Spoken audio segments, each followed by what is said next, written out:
কথায় আছে জীবনের সম্পর্ক নিয়ে কখনো অঙ্ক কষা উচিত নয়। এই কথা তো ঠিক।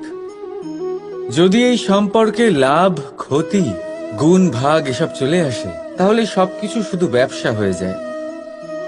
এই পুরো খেলাটাই হয়ে যায় অঙ্কের। আর এই জীবন নিশ্চিত রূপে অঙ্ক কষা নয়। এই জীবনে আনন্দকে বাড়ানো, কষ্টকে কমানো গণিতের খেলা নয়, ব্যবহার আর প্রেমের খেলা। কখনো কারোর মাথায় হাত রেখে তাকে শুভেচ্ছা জানালে হয়তো সেটা তাকে এত আনন্দিত করে যে সে পুরো জগৎ জয় করতে পারে। কখনো আপনার মুখ থেকে যখন কারোর জন্য কটু কথা বেরোয়, আর হয়তো সেটা তাকে এত কষ্ট দিয়ে দেয় যে সে এই জগতে কিছুই করতে পারে না।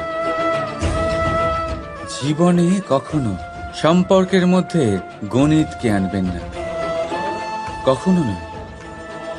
না লাভ ক্ষতি, না গুণ ভাগ। মনে রাখবেন, এই সংসারে এমন কোনো সমীকরণ নেই যেটার সমাধান নেই। শুধু তা খুঁজতে একটু সময় লাগে। রাধা রাধা।